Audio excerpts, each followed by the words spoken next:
chapter 15 is one of the chapters in the book that has a lot of great detailed information that we will not be covering. So you will not be responsible for the gross anatomy or cellular anatomy of the cerebellum. We're going to really briefly hit on it, but you're not going to be responsible for that.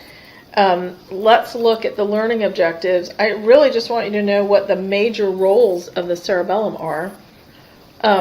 Major. I want you to know the definition of the following clinical signs which can be indicative of cerebellar dysfunction: dysmetria, dysdiadochokinesia, which is one heck of a word, action tremor, ataxia, dysarthria, and nystagmus. So I want you to be familiar with the definitions for each one of those. I want you to describe the clinical testing that's done to distinguish between sensory and cerebellar ataxia. And it's actually quite easy. The testing, I mean. So the cerebellum, its major functions are to adjust posture and coordinate movements. Easy, right? Well, maybe not. To achieve smooth movements, the cerebellum integrates information from the frontal lobes about intended movements with sensory information that it's getting from the peripheral sensory system. So that non-conscious relay tract, the spinocerebellar tract, is sending information to the cerebellum that it's going to then use to smooth out our movements and coordinate them. There are no direct connections between the cerebellum and motor neurons. The cerebellum exerts its influence through other pathways. And cerebellum literally means little brain. So there are a lot of similarities between the cerebrum and the cerebellum. Both have two hemispheres. Both have an outer region composed of cortical layers of gray matter and an inner region of white matter, which are axons and myelination. And they both transmit afferent and efferent information. And there are subcortical nuclei, just like there are in the cerebellum. So it's about 10% of the total volume of brain, but the cerebellum contains nearly 4 times as many neurons as the cerebral cortex. So very interesting. It's an interesting area. You will be happy to know, though, that this lecture should be short and sweet. So, really, basically, on the cellular anatomy of the cerebellar cortex, the outer layer of the cerebellum is gray matter consisting of 3 layers. Outer and inner layers contain interneurons, and the middle layer contains Purkinje cell bodies. 2 types of axons that release excitatory transmitters transmit afferent signals coming into the cerebellum, mossy fibers and climbing fibers. And that is, you really do not need to know any more than that at this point in time. When the time comes when you want to learn more about the cerebellum, there is tons more to learn, but we are not going to talk about it in this class. Grossly, the cerebellum lies inferior to the occipital lobe. Each of 2 cerebellar hemispheres is attached to the posterior brain stem by 3 large bundles of axons called peduncles. And, I just welcome the chance to say peduncle any chance that I get. So we have the superior cerebellar peduncles, the middle cerebellar peduncles, and the inferior cerebellar peduncles. And a peduncle is always just bundles of axons. So it's the information superhighway of the brain. There are 3 functional regions of the cerebellum and 3 broad classes of human movement. Equilibrium is one of the classes of human movement, and it's regulated by the vestibulocerebellum. That makes sense because the vestibular system, equilibrium, cerebellum, okay. Gross movements of the limbs are coordinated by the spinocerebellar movement. Also makes sense, right? Information coming from the spine. Okay, making sense. Fine distal voluntary movements are coordinated by the cerebrocerebellum. So the information from the cerebrum is required for that. So hopefully that's super clear cut. This should be an easy chapter.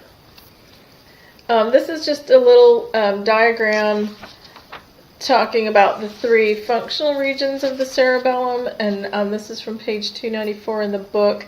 It's a conceptual diagram. Things are not really those colors, even though it'd be great if they were, but just the different connections of the cerebellum and what they coordinate.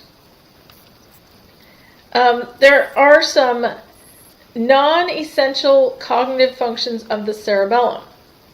So cognitive tasks can be accomplished without cerebrocerebellar contribution.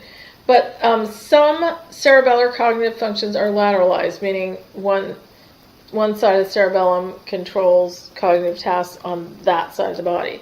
Goal-directed behaviors, which are influenced by the cerebellum, are bilateral. Don't really need to know that, I just thought it was interesting. So the signs of cerebellar dysfunction, cerebellar motor dysfunction signs involve abnormal motor execution that does not change with or without the use of vision. So ataxia is one of these.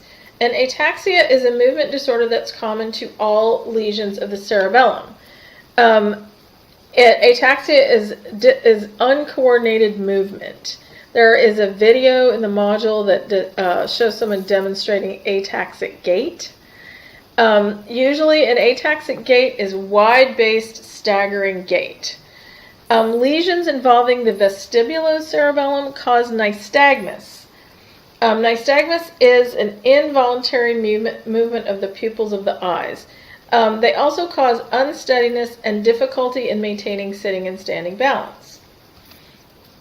Spinocerebellar lesions result in limb ataxia, and dysdiadochokinesia, dysmetria, and action tremor are manifestations of limb ataxia.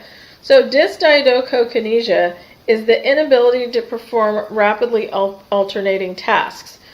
For example, to test this, you would ask somebody maybe to alternately pronate and supinate their forearms, or to tap one foot and then tap the other. So it's just that inability to coordinate rapidly alternating movements. Dysmetria means you're unable to judge the distance of movement. So say I'm going to reach for my water glass, I miss. I don't get right to the glass because I inaccurately judge that distance of that movement. An action tremor is the tremor when you are making a voluntary movement, and that is also a manifestation of cerebellar dysfunction. In order to differentiate from cerebellar ataxia from somatosensory ataxia, movement coordination is compared with eyes open and eyes closed. Cerebellar lesions cause ataxia regardless of the use of vision. With somatosensory ataxia, when you take out the vision, the movement gets worse. So one of the ways that this is tested is via the Romberg test. It measures the ability to use proprioceptive information for standing balance. So the patient stands with his or her feet together, first with the eyes open for 30 seconds and then with the eyes closed for 30 seconds. And it's a pass-fail score. Either you can stay balanced or you can't.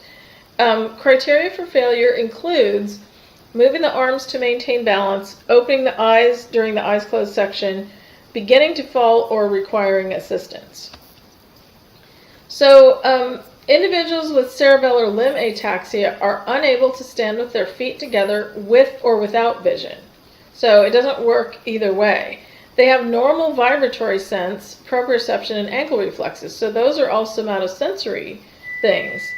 Individuals with sensory ataxia are able to stand steadily with feet together with eyes open for 30 seconds, but the balance is impaired when the eyes are closed because we take out that sensory input.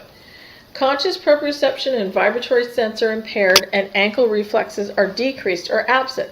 So it's all those somatosensory inputs that are missing.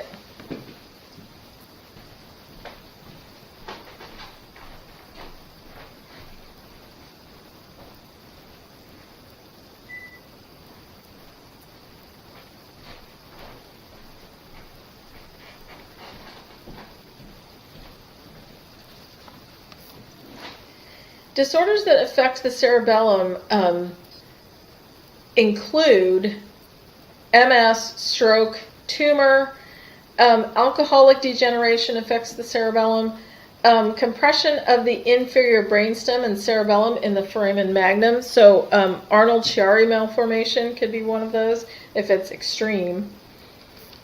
The cerebellum is hugely densely packed with neurons, even more so than the cerebrum. It receives way more input than it sends. It coordinates movement and postural control, and it makes non-essential contributions to emotional and cognitive functions, meaning you can still perform those functions without cerebellar input.